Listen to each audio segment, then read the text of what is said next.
This is truly hideous and is extremely telling. You will know that Israel's genocidal campaign in Gaza has been justified repeatedly using allegations of rape on the 7th of October. The former Israeli spokesperson Elon Levy is, of course, a classic of this particular genre. He tweets variously, for example, the Hamas rapist regime must be destroyed.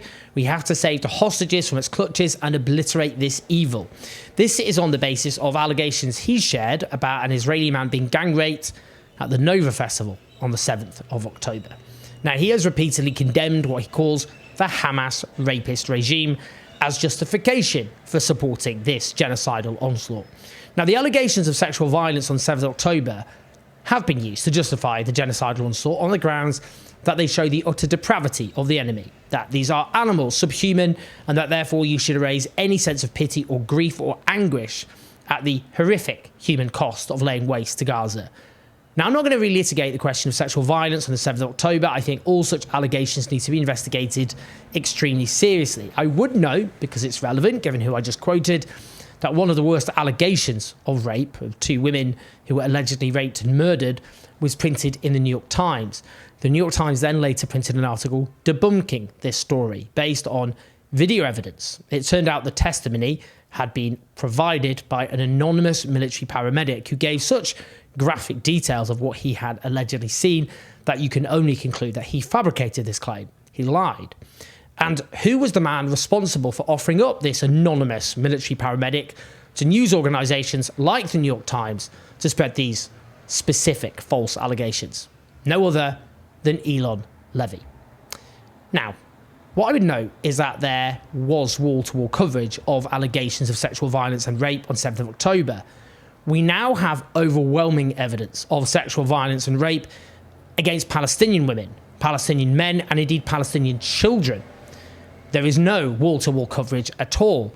Most of the population in the West probably has very little idea at all about these allegations, given the dearth of coverage. In the latest example, Israeli television broadcast footage of so-called Israel Defense Forces, IDF soldiers, raping a Palestinian detainee in a scene at the Sickening prison, a notorious complex where mass torture, killings and rape are taking place. This is from July. You see dozens of prisoners lying face down on the floor with hands on the backs of their heads, and one of the prisoners is led to a discreet corner. 3 soldiers use shields to block the view, while a military dog on a lead can be seen barking fiercely at the prisoner. The unnamed detainee was hospitalised with a torn rectum, broken ribs, ruptured bowels and damaged lungs. It gets worse. Israeli media report that it was a cell phone inserted into the rectum of this detainee. The Israeli soldiers were reportedly calling the number and laughing. They couldn't get the phone out and were using other objects to try and remove it. We're told that the Israeli cabinet was aware of all of this before arrests were made. Now, when arrests were made, there were riots in Israel in support of the soldiers, backed by Israeli ministers who participated in these riots. And given the extensive evidence for months of rape and torture, including dozens of detainees killed in detention, we know that these arrests only happened in an effort to stop the International Criminal Court's chief prosecutor issuing further requests for arrest warrants for torture, on top of existing arrest warrant requests for war crimes and crimes against humanity. Now, you might expect this sort of horror to provoke a reckoning in Israeli society. No such thing happened. Instead, they hosted a debate on television about the pros and cons of raping detainees, making it a topic where you can agree to disagree. I'm not joking. That would be pretty messed up if I was. Let's have a listen. אמרתי לחבריי שבגדול זה מעניין לי את העכוז, לא מה עושים לבחורצ'יק הזה. מה? זה מה שבאמת מעניין אותך? חד משמעית.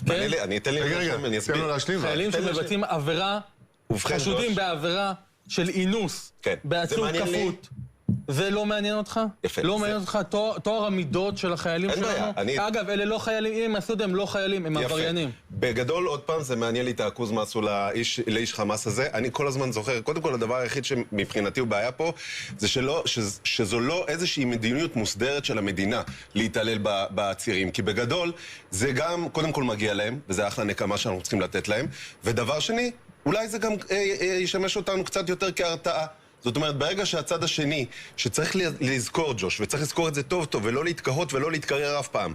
האנשים האלה קשרו 30 מבנותינו על עצים ב7 באוקטובר, ועשו להם מעשים לא פחות חמורים, אני לא רוצה בכלל לעשות השוואה, חמורים בצורה קיצונית. אז קודם כל, זה מגיע להם, זו נקמה ראויה מאוד, רק חבל שלא עושים את זה בצורה ממוסדת, כחלק מתקנון התעללות בעצירים, כי אז החבר'ה הבאים שיחשבו לעשות לנו 7 באוקטובר יגידו, אתם רואים מה עושים להם בישראל? אל תחשבו על זה בכלל. קודם כל, צר לי שהדברים האלה בכלל זוכים משידור, ניב, כי מה שעושה פה שלנינגר זה פשוט הסתה לאלימות, הסתה לאלימות. אוי אוי אוי. האיש הזה... ממש הסתה? האיש הזה עכשיו תמך בעבירות של אינוס של מחבלים נוראים, אנשי חמאס שרוצים להרוג גם אותך ולכפות אותך ולתקתק אותך כמו שהם.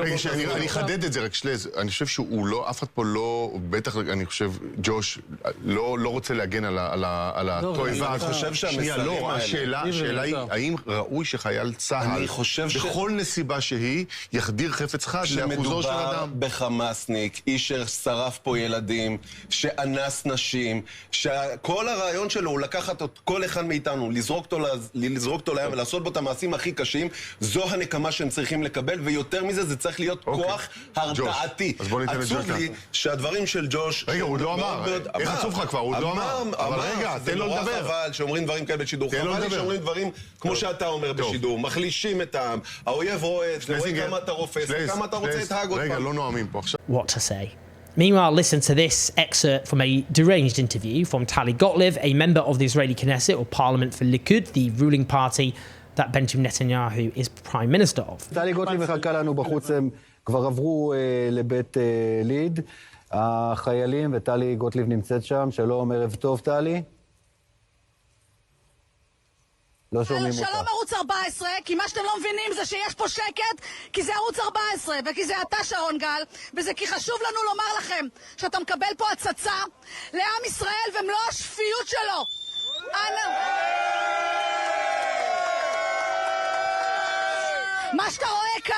מה שאתה רואה כאן זה עם ישראל שנרתם לטובת לוחמינו וחיילינו. קצנו בהפקרות הזו של החיילים והלוחמים בשטח. אתם צריכים להבין, מחבלי הנוח'בות שאנסו, טבחו והתעללו בבני עמנו, מצאו שיטה חדשה, הולכים ומתבכיינים ומשתנקרים שאיזה חייל נגע בהם, מצח, במקום לנפנף אותם מכל המדרגות, הולכים ועוצרים רעולי פנים, עוצרים את הלוחמים שלנו. לא ניתן. So she says that you need to understand the Nukba terrorists who raped, slaughtered and abused our people have found a new method. They go and whine and snitch that some soldier touched them. That's what she said there. Meanwhile, a soldier from the unit responsible for rape appeared on television with a mask to denounce the journalist who leaked it. גיא פלג, על מה עשית את זה?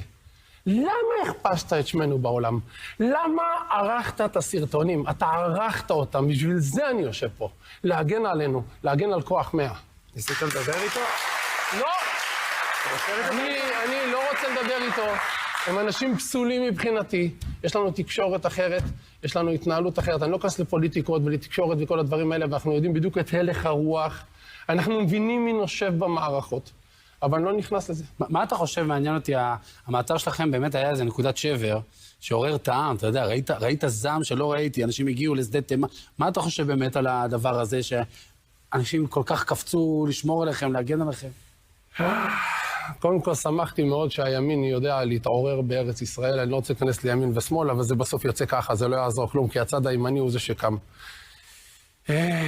עם ישראל יודע להתעורר כשצריך. Why do you slander our name to the world? That's what he said. I think it's you raping and torturing and murdering that's responsible for your names being slandered.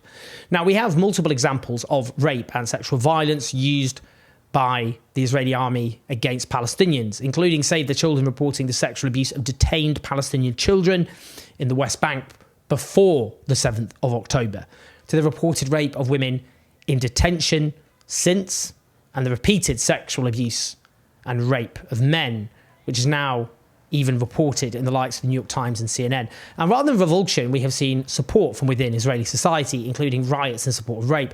Now, given the question of rape was used to justify the genocide of Gaza, where does that leave us? The fact is, Israel has committed and is committing some of the worst atrocities of the 21st century, shamelessly, unapologetically, in full public view. And those who supported this and those who stayed silent should never be allowed to get away with their complicity. Please like and subscribe. Do leave your thoughts and your comments. Do help keep the show on the road at patreon.com/OJS4. Listen to the podcast. I'll speak to you soon.